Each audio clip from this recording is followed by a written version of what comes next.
and I'll just taping it and we'll come back later. Welcome to, is this lecture 15? I feel like this is lecture 15. Who knows? I don't know. Who knows? There has been an erratic schedule, but nonetheless, we push on. Today we have a 2.5-hour class, so that's pretty exciting. Yeah. What are we going to do? A lot of things. I made a list of exactly what we're going to do.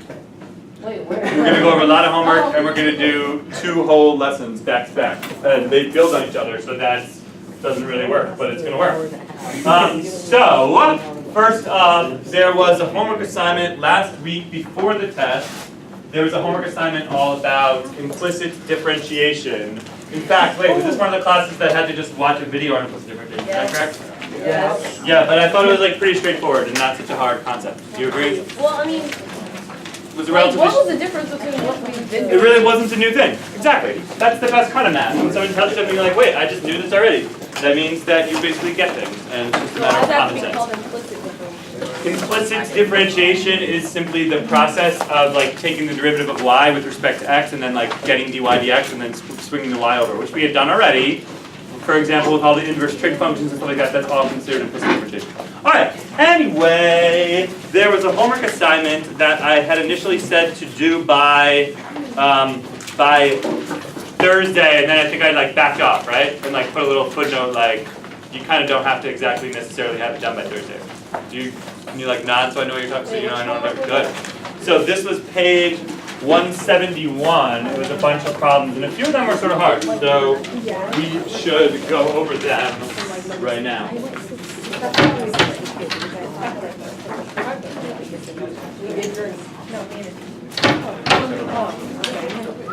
Can someone read to me the numbers? It was like Page 171, number 8, 17, 31, 38, 47, 55, 62, 64, and 94. And then there's page 179. oh yeah, and then that was more or less given on the same day. There was also a couple of problems from about inverse trig, right? Just to get you to practice the formulas they were. So I need 11, 14, 17, 21, 25, 29, 33, 47, and 51. Ooh, that's like more than I thought. Okay, so let's go over some of these right now. Let's pick a couple of representative ones. I have one too. Yeah. 52, 94, 64. 64. So pretty much all the hard ones. Yes.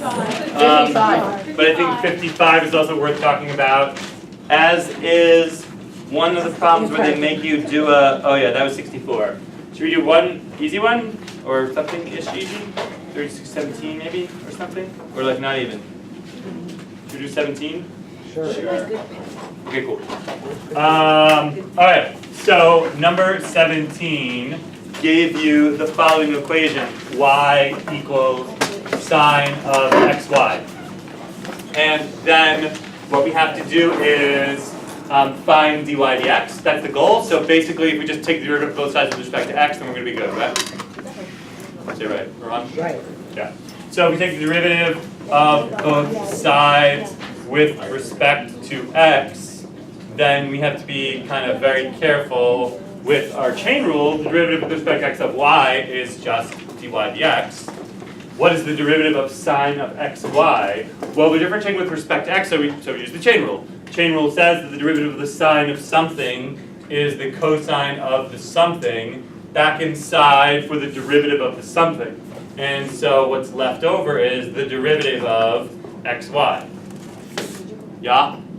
And that itself requires the chain rule. So this is cosine xy times, what is the derivative of xy? Or requires the product rule. And the product rule says that the derivative is going to be the derivative of the first times the second with respect to x. So that's another dy dx plus the first. Wait, did I do that wrong? Derivative of the first times, I did do that wrong. That's just y. Derivative of the first times the second plus the first times the derivative of the second.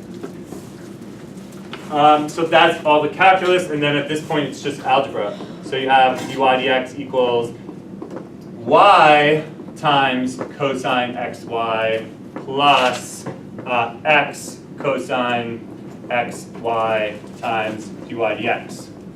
And now you should just collect the dy dx terms on one side and factor and divide. So I guess we get, if I skip a couple steps and do this in my head, dy dx is y cosine xy over, am I smart enough to do this? Let's see, that's like 1 minus x cosine xy, is that right? Yeah. Ta-da. Okay, are we okay with this? Okay, good.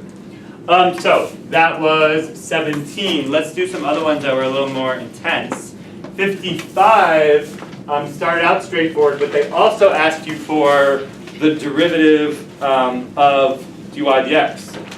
So let's begin. You have y squared equals x cubed, and what we want is this d squared y over dx squared, which, as I talked about in the video, is like a weird notation that some people kind of like hate at first because it seems just bizarre and strange.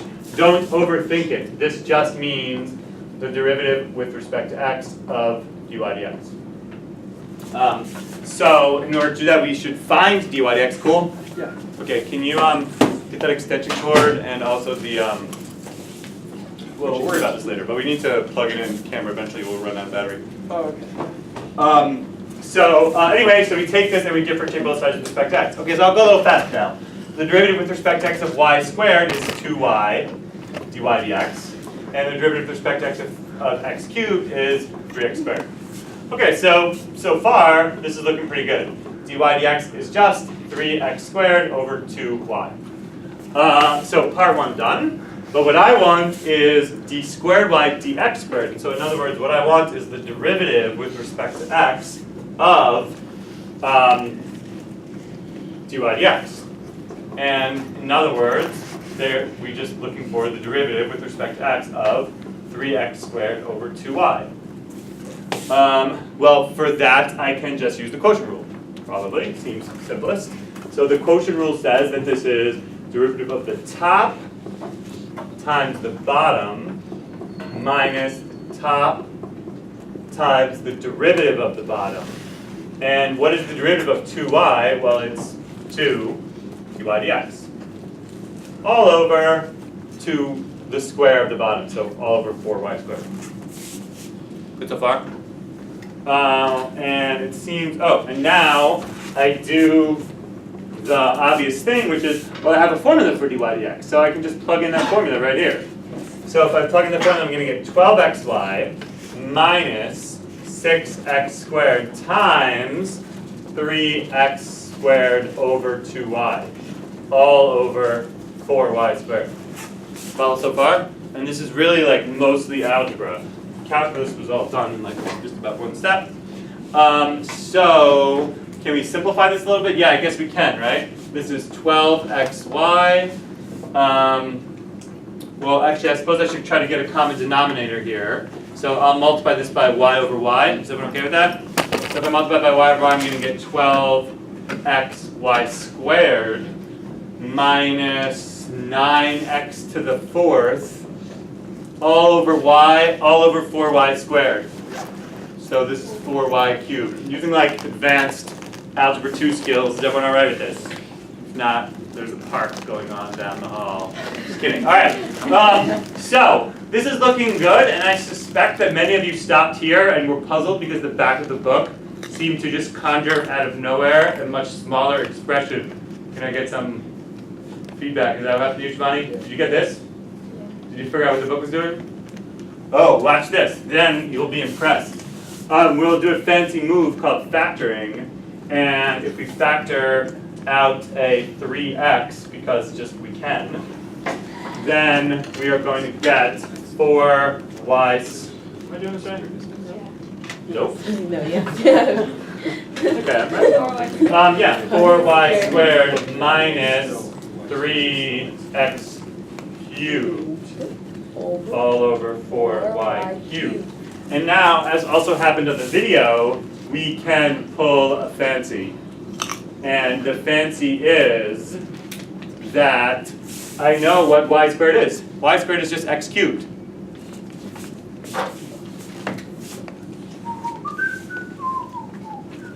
So since y squared is x cubed, I just I replace that y squared with x cubed. So this is actually 4 x cubed minus 3x cubed, so it's just x cubed. And that is how we end up with 3x to the, wait, I think I want to go the other way. Yeah, I want y's in there, right? You guys don't seem to be helping me, you're just letting me change my mind. I want, Fancy for us. this is the whole thing is too fancy? Yeah. Well, you guys need to step it up. So I changed my mind. I wanted to simplify it to be pretty. Are you So supposed to do both? I don't think I have to do both. Or I could. I don't know. But I could just do it in one step by instead replacing that x cubed with a y squared. So this is 3x times 4y squared minus 3y squared.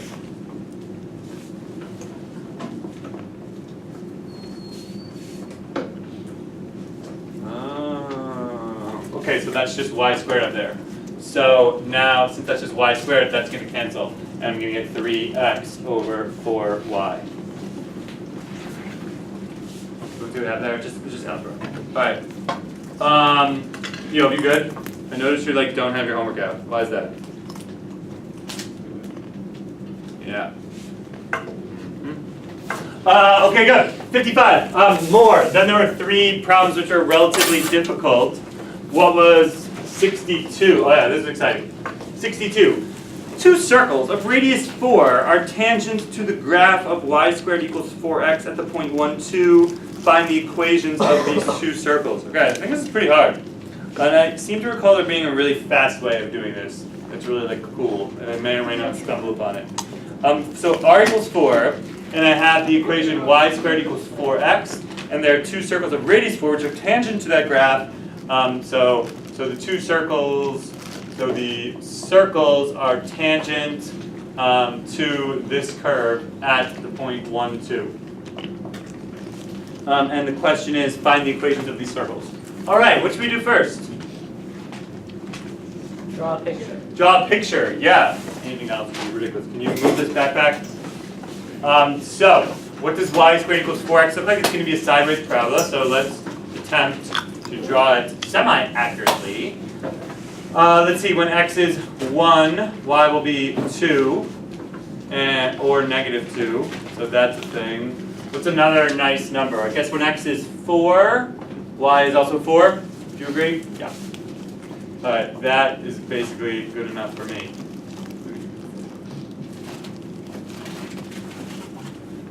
So, I claim that this parabola looks something like this. And then here's this point 1, 2. And I know that these circles have radius 4 and they're tangent. So you're going to have this kind of situation, like here's a circle of radius 4, and here's another circle of radius 4. Does everyone see what's going on? And what I would like to do is to find the equations of these 2 circles. Well, if I know that the circles have radius 4, there's really only one thing left to do to be able to write the equation of the circle, is find the center, right? So basically this problem reduces to find the centers of these circles. All right. Well, thoughts? All right. Well, they're tangent to the graph, so basically if we find the radius that goes down from the dot, they're tangent at the graph to the center. That has a slope of. That has something that you really differentiate the. Yeah. So what she's saying is the key point is, since they're tangent, the tangent line to the circle must equal the tangent line to the parabola, right? Yeah. Okay, and I think we have enough information to just be able to compute what the slope of that line is. And then we can take it from there. Is that pretty much what you're saying? Yeah, so okay, let's do that really quick. If we take y squared equals 4x and we differentiate both sides with respect to x, we get, chain rule says, that this is 2y dy dx equals 4. And so dy dx is just 2 over y. Yeah? That gives me a formula in general for the slope of the tangent line to this parabola. So I don't want the slope of the tangent line in general, I want the slope of the tangent line at the point 1, 2. So when y is 2, it turns out that the slope is just 1. Okay, so that's kind of convenient. So now I have determined that the slope of this line is 1, and okay, I think I'm starting to vaguely remember like the cool way to do this. I think I kind of just like sort of figure out what this point has to be then, because if that slope is 1, without doing a lot of algebra, I know that this slope must be -1. Yeah, this is the cool way. So if this slope is -1, because circles happen to be easy, then I think I can just like kind of hack it out what that point must be, right? Because if the radius of the circle is 4, right? So if the radius of the circle is 4, so that line segment has length 4. And if that line segment has length 4, and the slope of that line is -1, as it doesn't look like on my picture, then that means that these two are congruent, because that's what it means that the slope is -1. Yeah, right? So this essentially boils down to the geometry problem of, hey, I shouldn't use x. If these are just congruent and this is 4, then what are those guys? They're 2 root 2, right? Say right. So, thus, this mystery point must be what happens when I go down root 2 and over root 2. So I claim that this must be 1 plus root 2, the x-coordinate, and 2 minus root 2, the y-coordinate. 2 root 2. Did I mess up? Yes. Oh. That's how it's actually. How else do you do it without just doing There is a more tedious way of doing it, which is ultimately the same thing, which is just write the equation. This is probably what I did the first time I did this, before I was cool. I wrote out the equation of this circle in general. The equation of a circle in general would be like x minus, and I just picked some kind of, thing, like, I don't know, like x minus a squared plus y minus b squared equals 2, 4, 16, 16. That's the equation of a circle in general with radius 4, where I don't know where the center is. And then I bet a bunch of you did it this way, right? This is kind of like a way to do it. So our goal is to find A and B. And then you can differentiate both sides of this with respect to x, and you get kind of like long, tedious stuff happens. And then, first you can plug in the point 1, 2, and simplify it out, and then you get like a quadratic equation with a's and b's in it. And then it's starting to sound not fun, right? And then also differentiate with respect to x, and you get a formula for what dy dx is. And let's see, if I'm smart, I guess the formula is going to be something like negative like y minus b or something over x minus a, is that right? Or something close to that, is that right? Yeah, because it's just like a circle. We're experienced now, we know what the slope of the tangent line to a circle is. But now it's kind of been shifted over, if this makes sense. But anyway, so a lot of algebra happens that way, and then you plug in the point 1, 2 into this equation, and you get like another equation, and then you set this formula equal to 1, and you like solve the system. Is that something you did? Yeah. This is what you did, Alice, is what you did, right? And it worked, right? But it was harder. This is a little bit cooler. Point is, draw a picture, and like take a minute to trust your own self to come up with good solutions based on geometry. This is, after all, kind of just like advanced geometry class. This is like geometry plus infinity. This is what calculus is, more or less. All right, Arun, you agree? Yeah. Arun, you're going to teach class on Wednesday. I told them that you teach just like me. Yeah. Yeah. Yeah. All right. Good. So. I'm like a worse version. more happy. Yeah, he's a nicer kid version of me. All right.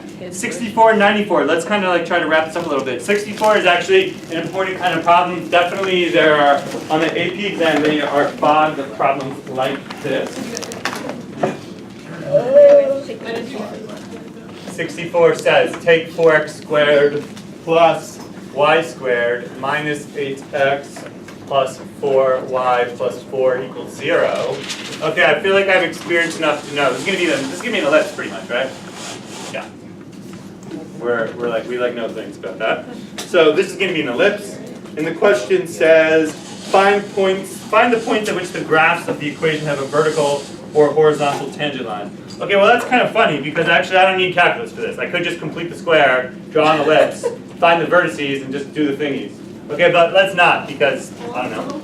Well, we could try it both ways, but I don't feel like it. So let's do it the calculus way. The calculus way says differentiate both sides with respect to x. So we're gonna get 8x plus 2y dy dx minus 8 plus 4 dy dx equals 0.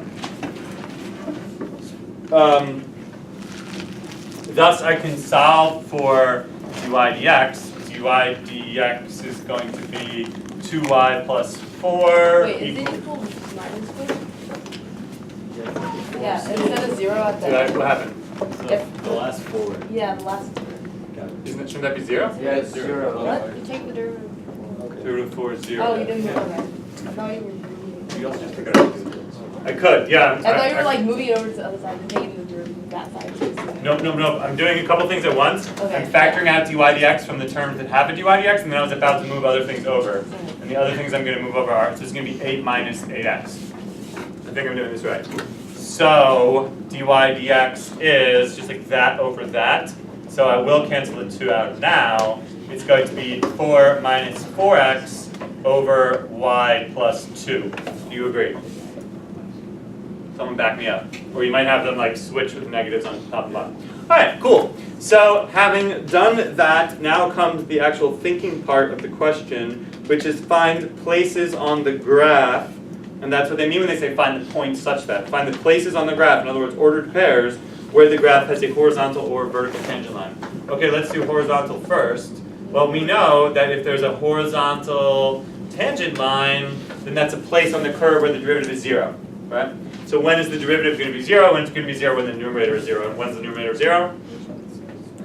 When x is 1. So there'll be a horizontal tangent line at 1 comma, I don't know what the y coordinate is yet. It's 0.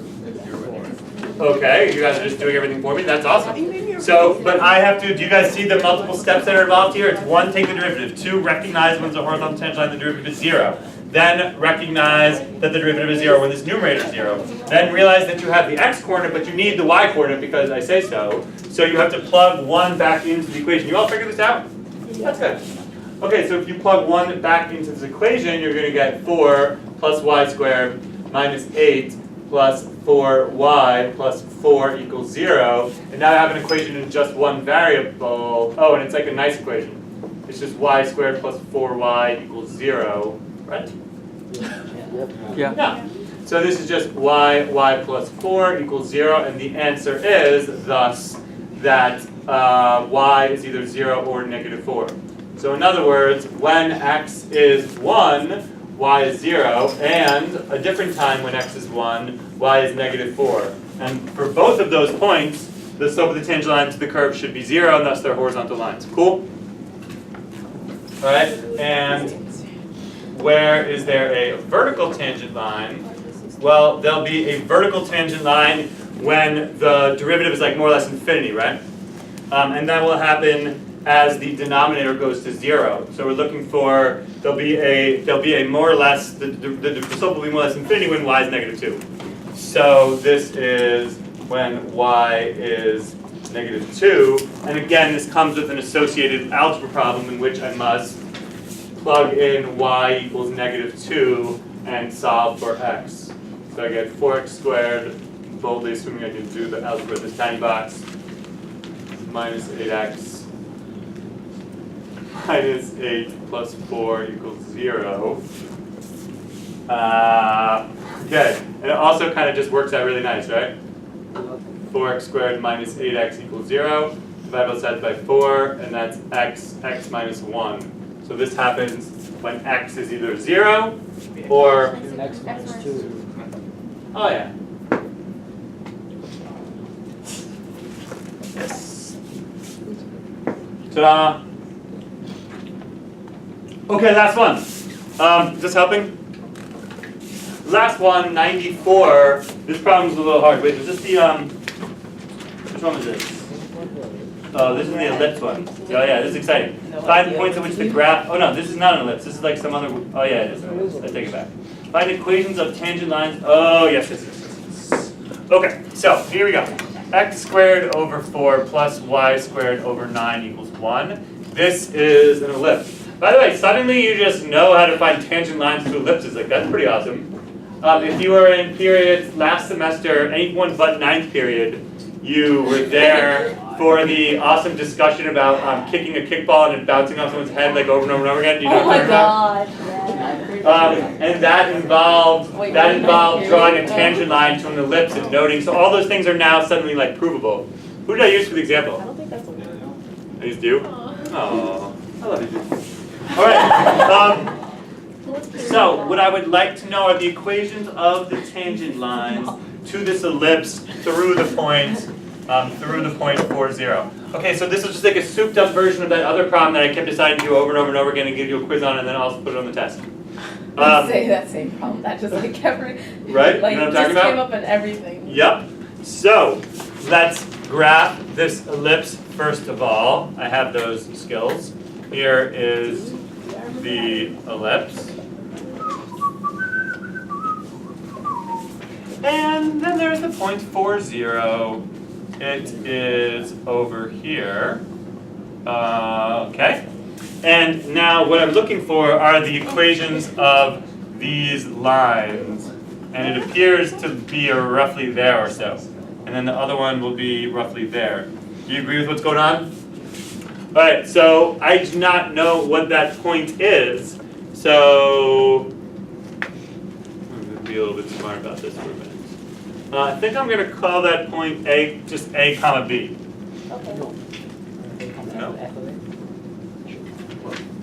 You think I should solve for Y? No. I feel like it somehow works better if I don't. Yeah, it's called A. I think I'm just going to call it A, B. Alright, so if I call that point A comma B, then I can do this old trick again, which is to say, well, what is the slope of this line? The slope of this line is B over A minus 4, right? B minus 0, yeah. Yeah. Yeah. The slope of this line is B, wait, what did I say? B over A minus 4. B over A minus 4. But the slope of this line is also, well, I can just compute it by taking the derivative of both sides using implicit differentiation. So if I take the derivative with respect to x of both sides of this ellipse, I get x over 2 plus 2/9 y back inside dy dx equals 0. Okay, so 2/9 y dy dx equals negative x over 2. Did I mess up? Oh, we're Wait, good. what? Did I mess up yet? I don't think so. I was just asking why you wouldn't use that. I might. I'm like pausing for a minute. First, let me just do this. So, so dy dx is what is it? It's divide by y. So it's like negative 9/4 x over y. Divide both sides by y. Looking good. Okay, Busis, that is my formula in general for the slope. I now am agreeing with Ethan. I think I want to just express B in terms of A. Yeah, you're gonna have Yeah, I'm gonna have to do it anyway, so I might as well do it now, right, Alice? Yeah, but you can do it later and still use And it's prettier? Okay, back to Who Alice. you it. Do gonna? the slope Oh. thing first and then you can do Okay, it. so if this is, yeah, I had a sort of intuition that it would be better if I waited till later to sub it in. Oh my But anyway, so this is the formula for dy dx in general for any tangent line to the ellipse. Well, what is the slope of the tangent line to the ellipse at the point A comma B? Well, I just plug in A for x and B for y. So I get this as negative 9/4 just A over B. Okay, so now, man, this problem's pretty hard. Now, what I know is that the slopes have to be equal, right? So what I know is that B over A minus 4 has to equal negative 9/4 A over B. And maybe if I simplify that a little bit, I'll get 4b squared has to be negative 9a times a minus 4, or maybe I'll even multiply out and get negative 9a squared plus 36a. Okay, so 4b squared has to be is negative 9a squared plus 36a. Okay. This is one relationship between A and B. But of course, what's another relationship between A and B? It's on the ellipse, right? And since it's on the ellipse, it must satisfy the ellipse equation. And the ellipse equation can be rewritten as 9x squared plus 4y squared equals 36. And so, whereas I have this one equation which says that 4b squared plus 9a squared minus, I think I want to do it like this, minus 36a is 0. On the other hand, I also know that 9a squared plus 4b squared equals 36. Does everyone see what I did there? I'm doing like really, making really strong algebra decisions all the way throughout this problem. I'm a math teacher. This is just a transformation of this equation, and this is something that's true of A and B by virtue of the fact that it's on the ellipse. Eustace, do you agree? Oh, yeah, you're right. Oops, I put it into Subtract. And I think I can just subtract now, right? Yeah. So I get negative 36a equals negative 36. Did you guys get a equals 1? Sandeep, that's what you got? Independently? No? That's what they got. That's what they got, that Alice, that's what you got? Yeah. No, they're So a equals 1. They're plus or. And if a equals 1, then I have to figure out what b is. By the way, it looks about right on my Wait, I picture. thought A was negative. No, I think it's 1. In fact, because I did negative 36. Never mind, wrong direction. Yeah, I did normal subtraction. So this is a pretty hard problem. It's algebraically hard though, not the calculus, not so much. All right, so if A is 1, then what is B? Well, again, I guess I have to do algebra, right? If X, just plug it back in. Yeah, I know. So if A is 1, then X is 1, so I get 4y squared equals 27, right? Yes. So I have y squared equals 27 fourths. So y is 3 root 3 over 2. Plus or minus 3 root 3 over 2. Did someone get that? Yeah? Okay, cool. Seems like that's a fact. And so now I have figured out what that point is. It turns out that point is 1 comma 3 root 3 over 2.